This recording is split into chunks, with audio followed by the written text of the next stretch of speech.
Baik, pemirsa saatnya kita akan sampaikan informasi top headlines menjadi pilihan dari redaksi IDX di mana pertumbuhan ekonomi Indonesia di kuartal kedua tahun 2020 terkontraksi atau minus 5,32% secara tahunan. Namun demikian, pergerakan indeks harga saham gabungan masih bisa melaju hingga 1%, bahkan kembali lagi di atas 5.100-an. Badan Pusat Statistik telah merilis data pertumbuhan ekonomi Indonesia di sepanjang kuartal 2 tahun 2020 mengalami kontraksi minus 5,32% secara tahunan. Sedangkan bila dibandingkan dengan kuartal 1 2020, pertumbuhan ekonomi di kuartal 2 juga terkontraksi minus 4,19%. Adapun pada kuartal 1 2020, ekonomi Indonesia masih berhasil tumbuh positif 2,97% year on year. Sehingga secara kumulatif pertumbuhan ekonomi Indonesia di semester 1 2020 mengalami pelemahan 1,26% year on year. Kepala Badan Pusat Statistik Suharyanto mengatakan, produk domestik bruto Indonesia berdasarkan harga konsumen pada kuartal 2 sebesar 2.589,6 triliun. Suharyanto menambahkan, efek pandemi COVID-19 dari masalah kesehatan hingga merembet ke masalah sosial dan ekonomi membuat ekonomi semakin terpukul. Dalam semua komponen penyumbang PDB, semua sektor mengalami kontraksi sangat dalam kecuali pertanian yang masih tumbuh positif.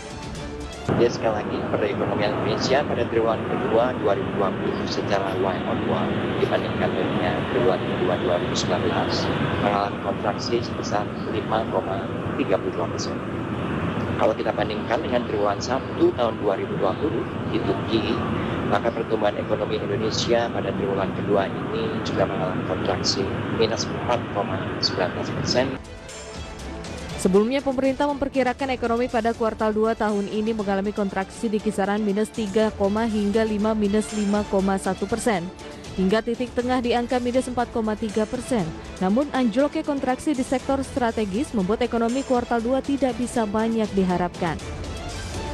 Jakarta, Raharjo Patmo, IDX Channel.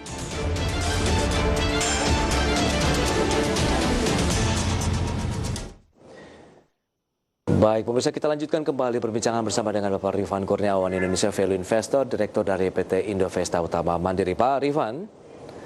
Ya, kita lanjutkan kembali begitu. Tadi sudah disampaikan memang beberapa waktu sebelumnya dan sudah diperkirakan bahwa dari pertumbuhan ekonomi Indonesia di kuartal 2 memang akan bergerak negatif. Bahkan ini sudah hingga 5,23% year on year begitu.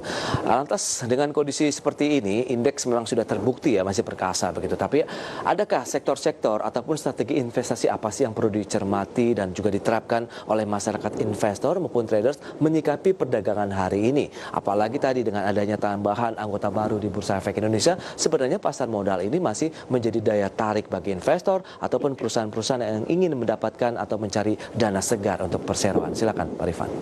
Oke, jadi kalau kita bicara memang tadi market sudah memprice-in penurunan atau ekonomi yang negatif 5,32% tadi ya. Nah, kalau menurut kami untuk para investor ini tetap dijaga, jadi tetap bisa membeli saham atau mencicil saham-saham yang fundamentalnya bagus gitu ya.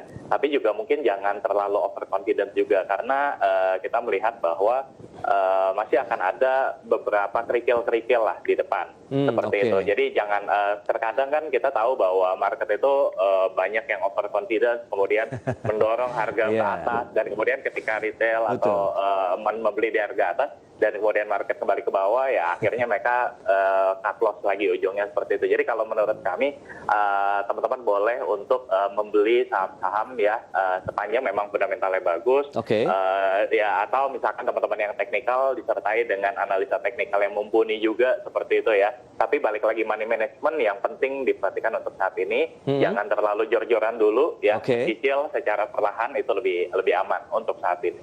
Baik, tapi kalau kita lihat dengan beberapa insentif yang diberikan oleh pemerintah begitu untuk UMKM ataupun dunia usaha, Anda melihat akankah ini menjadi satu pendorong juga bahwa booster ekonomi pada kuartal 3 yang dikhawatirkan apabila nanti negatif maka kita masuk dalam resesi ekonomi itu bisa terlampaui begitu, dalam artian kita masih bisa bertahan?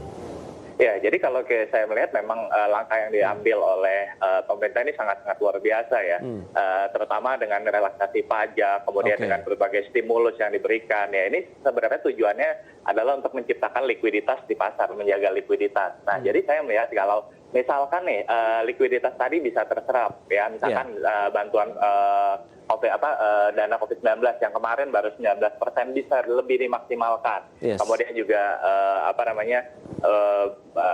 bantuan yang diberikan oleh pemerintah itu juga bisa diserap dan kemudian dikonsumsi lah kasar kata gitu ya. Ini akan membantu untuk meningkatkan konsumsi domestik, di mana kan GDP Indonesia kan banyak 60%-nya dari konsumsi domestik. Nah, di sisi lain, saya melihat bahwa belanja pemerintah itu juga menjadi faktor yang sangat-sangat krusial di saat-saat seperti sekarang ini.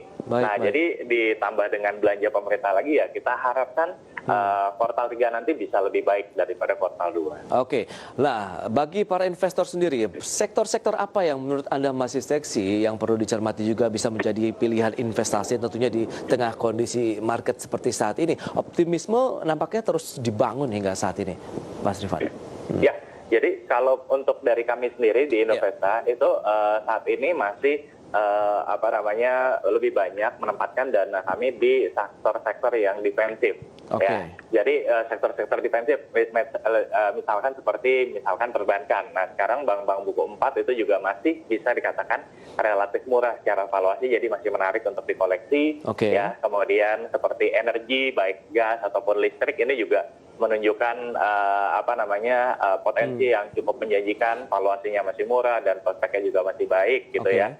Nah, terus kemudian yang juga menjadi highlight baru di sini misalkan otomotif, di mana kita tahu otomotif memang jadi salah satu yang kemarin paling turun gitu ya di kuartal 2. Tapi kita tahu bahwa sampai dengan di bulan Juni kemarin penjualan otomotif mulai meningkat 74% month on month. Kemudian juga diharapkan Juli ini juga meningkat sampai dengan akhir tahun. Jadi ini bisa menjadi katalis positif juga dan juga pastinya consumer goods. Tetap ya konsumer masih menjadi andalan ya. Ada perbankan, energi, otomotif dan juga konsumer, ini adalah defensive stock yang Anda rekomendasikan. Kita akan bahas lebih lanjut di segmen berikutnya. Pak Rifan, kita akan jeda kembali sebentar. Pemirsa, IDX akan segera kembali sesaat lagi.